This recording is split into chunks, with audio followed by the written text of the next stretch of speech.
Hello everyone, my name is Catherine.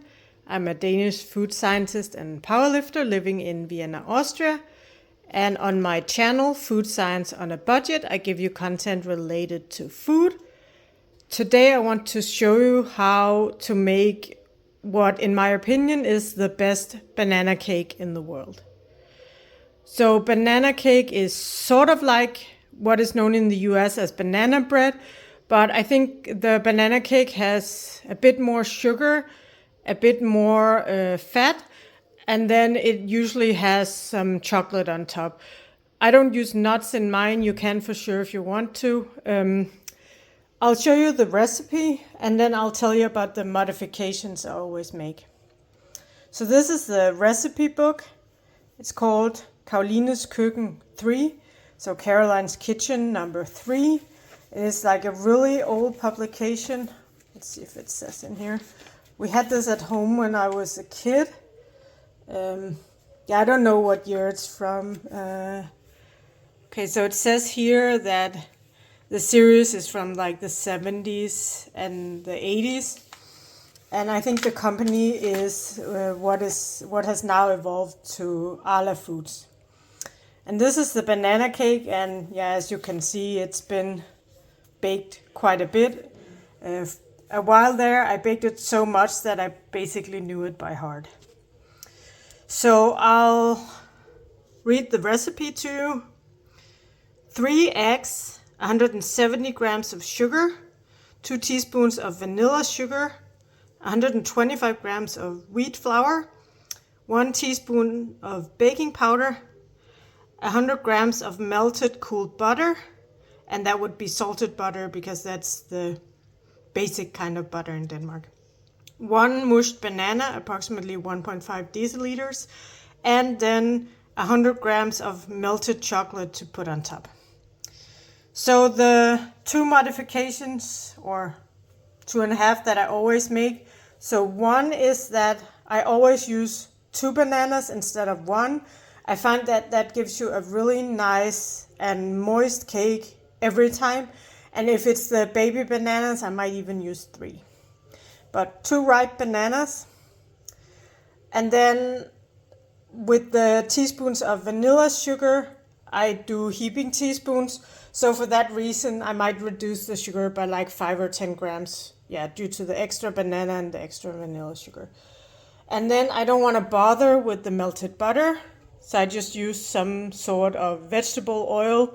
Today I have sunflower seed oil. And I don't weigh it out. I just go approximately 90 milliliters in place of the 100 grams of butter. Then for the chocolate, sometimes I chop it up and put it in the dough. That's faster in the sense that you don't need the dough to cool, but obviously it takes some time to chop it. Today I'll use, this is approximately 50 grams, and I think this is a little over 50. So I'll just use these 2 up. This is 70% and this is 40 something. And then I was thinking I want to try something new today. I want to rinse off these blueberries and put them in the dough as well. So I'll get everything weighed out and then I'll talk to you again. So I have all my ingredients ready. In here I have my 3 eggs, my sugar and my vanilla sugar. Then over here I have my dry ingredients, meaning the flour and the baking powder. I just mixed it a little bit with a spoon. I have my oil. I mashed up my bananas. I just use a fork. And then I rinsed and like sort of dried my blueberries. So if you're making this cake for the first time, I would just not put in the blueberries. Try it the authentic way and then see what you feel like. If you want to add some chopped walnuts, for instance, some blueberries, if you want to put the chocolate pieces in the dough instead of making a coating like what I'll be doing today. Then I have my small bread tin here ready, lined with some baking paper. You can also butter it, but I find it like way easier just to use baking paper. And I have my spatula, scraper, whatever you call it, ready here, and my hand mixer. So the first step will be to mix the egg and the sugar, and I mix it really well until it's really fluffy and almost white. Then the recipe says to add a little bit of the flour mixture, a little bit of the oil, so I add the flour maybe in 3 steps and the oil in 2 or 3 steps. Mix just a tiny bit with each step. Like I mentioned in the brownie video, when you're making a cake, you don't want to create a big gluten network like we want in bread. So just mix as little as possible. But I'm too lazy to actually fold, so I just use minimal mixing as my technique. Then once the oil and the flour mixture is in there, you add the bananas. And again, either fold or mix very briefly. And I think I'll add the blueberries either with the bananas or in an additional step.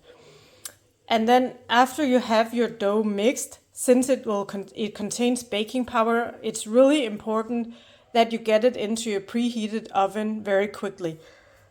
The baking powder, once it gets into contact with liquid, the chemical reactions start and it starts releasing the CO2.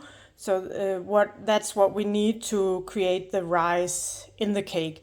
And we want that to happen in the oven so that the cake can set with the rise and not in the dough where it will or in the batter where it will fizzle out. So I have my oven preheated and it's around 175. I just have a dial, so it's not super precise. And for this I use just regular oven, not the fan. And the recipe says to bake the cake on the bottom shelf of the oven, so I put my griddle in there. So I'll mix and get the cake in the oven, and I'll show you what it looks like once it comes out. So this is what the cake looks like once it's out of the oven. It's not quite as dark as it might look like on film, but it is a little bit dark. I stuck this knife in there and it came out clean, so I took it out. The recipe says to bake it for 55 minutes, and I think today mine was in there for around 49 minutes. I always check a little early because our oven is usually pretty fast. So yeah, just check and see. And then I'll leave it here to cool for a bit, and then once it's cooled off, I'll flip it around, melt the chocolate, and pour the chocolate over the top. This is what the finished cake looks like. We already tasted it, and yeah, it was really good as always.